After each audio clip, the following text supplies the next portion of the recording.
Stoke Space teases development of its fully reusable rocket, SpaceX wins a surprise launch contract, and NASA finally found out what happened with these parachutes. I'm Elysia Segal for NSF. It's Friday the 8th of December, and there's much more to come this week in Spaceflight. Sponsored by Novium.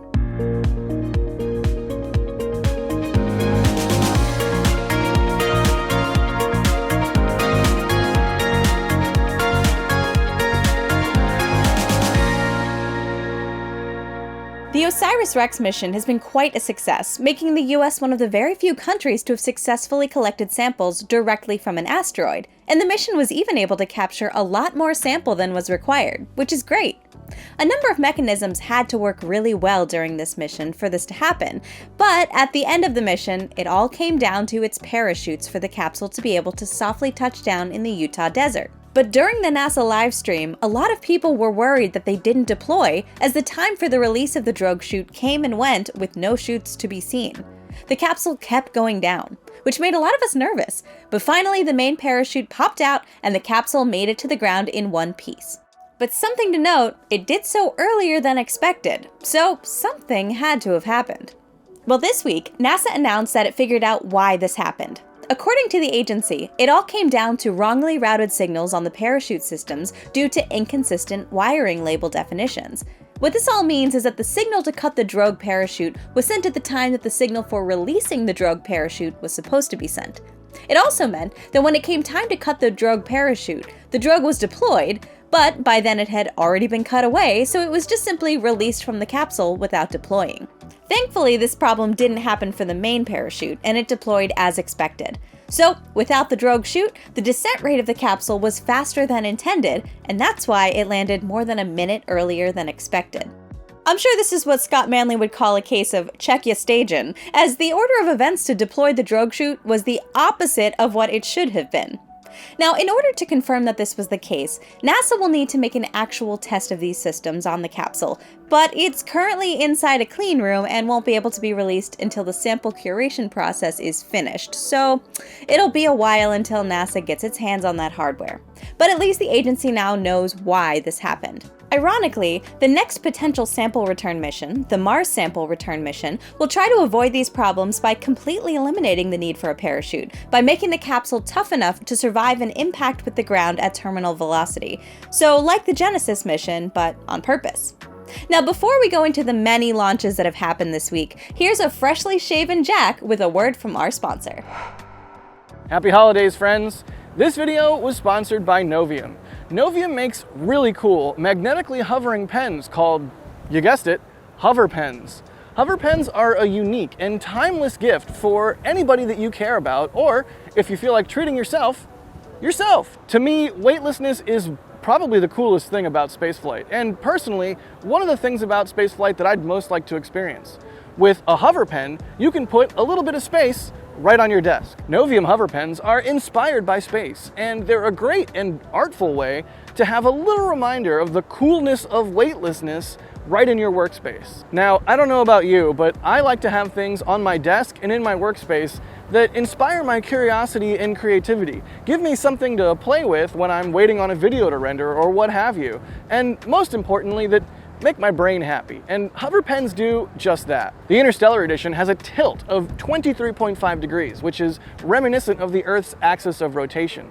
It comes in a variety of cool colors like Space Black and Mars Magma. Plus, there's a premium edition that's made with 18 karat gold and has a real meteorite embedded in it. I personally really like the look of the Future Edition, which features an interchangeable tip, so you can easily switch back and forth between a roller ball or a fountain tip, depending on whatever strikes your fancy at the moment. I mean, just look at this pen spin. How cool is that? Hover pens are not only high-end pens that provide an excellent writing experience, but they just look so darn cool. Use the code NSF to get 10% off and free shipping on all hover pens. Click the link in the description so Novium knows we sent you. And once again, thanks to Novium for sponsoring this video and for making a cool product. And now let's take a look at this week in launches. And there were a lot of them. Starting off the week, we had a Falcon 9 lifting off from Vandenberg on December 1st at 1819 UTC. The rocket was carrying the first satellite of South Korea's 425 project and another 24 rideshare payloads into a sun-synchronous orbit. The first stage for this mission, B-1061, was flying for a 17th time and successfully landed back on land at SpaceX's Landing Zone 4. This was also SpaceX's 250th booster landing overall. The 425 project is South Korea's program to develop its own reconnaissance satellite constellation for its military. This first satellite uses an electro-optical infrared telescope to take high-resolution pictures, while the other 4 satellites in this constellation, which will be launched at a later time, will utilize synthetic aperture radar, or SAR, to take radar images in all-weather, all-illumination conditions. The 24 rideshare payloads on this flight also included Ireland's first satellite, AirSat-1. So, congratulations to Ireland, and here's to many more to come. We had another Falcon 9 launch on December 3rd at 4 o'clock UTC from Space Launch Complex 40 in Florida. It was carrying another batch of 23 Starlink V2 mini satellites into low Earth orbit. The first stage, B-1078, was flying for a 6th time and successfully landed on SpaceX's drone ship, a shortfall of Gravitas. On the other side of the world, a Chang Zheng 2C rocket lifted off on December 4th at 4:10 UTC from the South Launch Site 2 at the Jiuquan Satellite Launch Center. The rocket was carrying 3 payloads into a sun-synchronous orbit.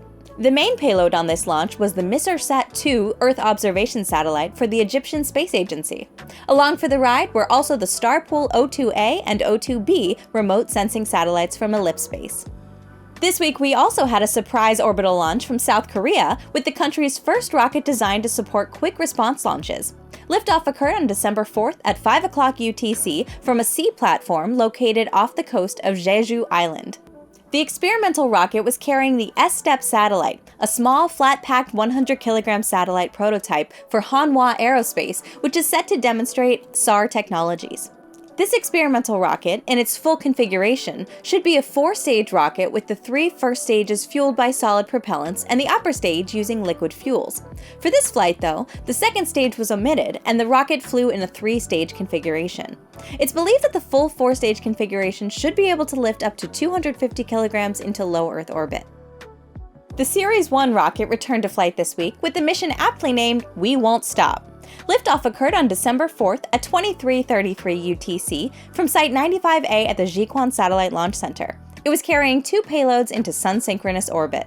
These payloads were Tianyan-16 and Starpool-01A, 2 Earth observation satellites for companies Minospace and Ellipspace, respectively. A Zheilong 3 rocket lifted off on December 5th at 1924 UTC from an offshore barge near the coast of Yangjiang in China. The rocket was carrying an Internet prototype satellite into a polar orbit. This prototype satellite may be testing technologies for the upcoming China state-owned LEO communications satellite constellation, but no details have been revealed about it yet. From Internet prototype satellites to actual Internet satellites, we also had another Falcon 9 launch carrying another batch of 23 Starlink V2 mini satellites. Liftoff occurred on December 7th at 5:07 UTC from Space Launch Complex 40 in Florida. The first stage for this mission, B-1077, was flying for a 9th time and successfully landed on SpaceX's drone ship Just Read the Instructions. Stratolaunch has been making great progress in the last few weeks with its Talon program. Just a couple of weeks ago, the company carried out a taxi test of the Talon A1 prototype loaded with propellants and hanging from the center wing of Stratolaunch's rock carrier plane. This was followed just last week with an actual flight of this vehicle, which lasted for 3 hours and 22 minutes. According to Stratolaunch, Talon A1 was loaded with propellants and carried its main Hadley engine provided by Ursa Major. The flight test was successful, and it was able to test the joint Rock and Talon A1 vehicles in this configuration.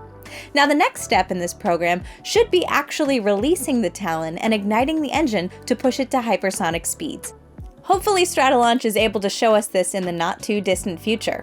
But what it was able to show off this week was the fancy new plane it acquired during the sale of Virgin Orbit's assets. If you remember, Virgin Orbit went bankrupt earlier this year, and its assets were auctioned off to different companies. Rocket Lab, for example, took the company's main building at Long Beach to support the development and construction of its Archimedes engine for the Neutron rocket. Well, Stratolaunch bought the Boeing 747-400 Cosmic Girl carrier plane and renamed it the Spirit of Mojave, stripping the plane of the name that it had held since it entered service with Virgin Atlantic, the airline, back in 2001. The plane also sports Strato's livery and the company's trademark black and white colors. It's unclear what Strato may use this plane for, but you can bet they'll probably come up with something really cool to launch from under the pylon of this legendary airplane. The following story is just about a picture. This picture. And you may think, what's so important about it? Well, let me at least tell you what this picture is. This is a picture that Stoke Space released on social media saying, quote, "Stage 1, I see you." It doesn't take a long time for one to realize that what the company is showing us here is what appears to be the first stage tank section of its Nova rocket. So that's great, right?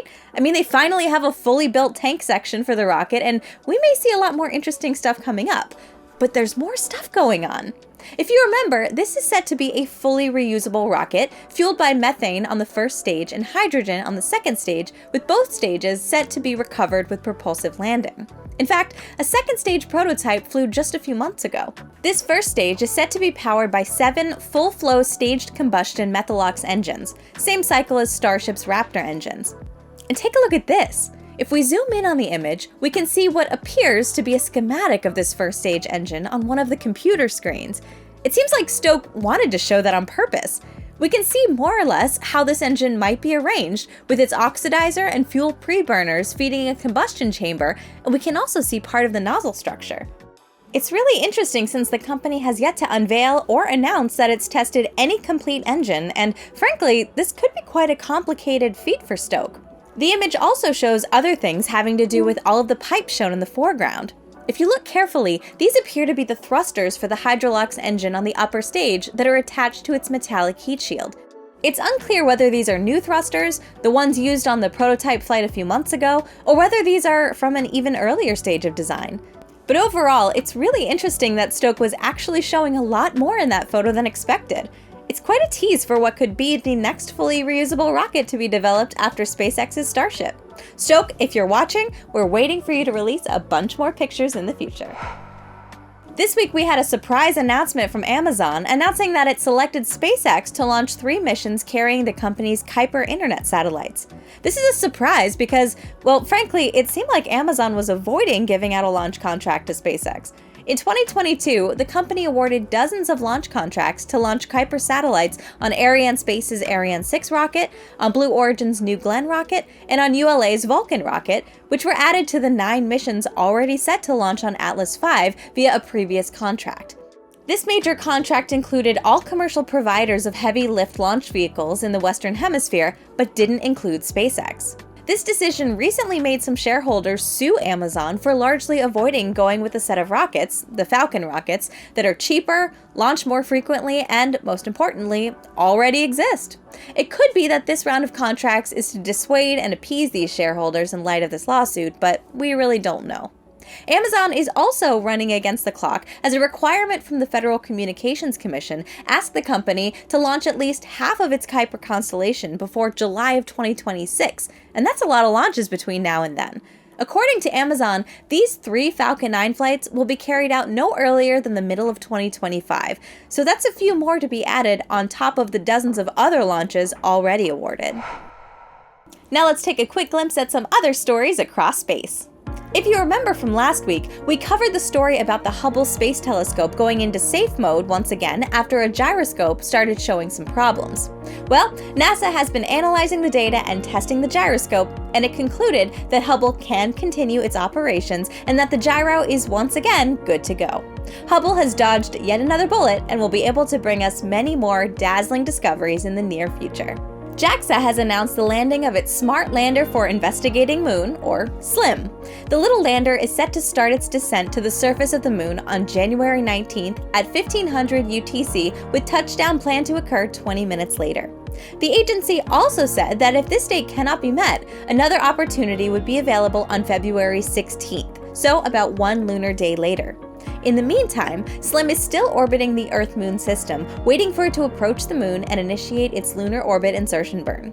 This burn is set to occur on December 25th and will be followed by multiple other burns that will progressively bring the lander down to the required orbit for landing. In more lunar lander news, Intuitive Machines' Nova Sea lander has arrived at the Cape. The spacecraft is set to launch next month from Florida on a Falcon 9 rocket and should be landing on the moon less than a week later. That, along with JAXA's SLIM and Astrobotic's Peregrine landers, will surely make January quite the month of lunar landing attempts. Northrop Grumman has finally set a date for the first launch of Cygnus on a SpaceX Falcon 9 rocket.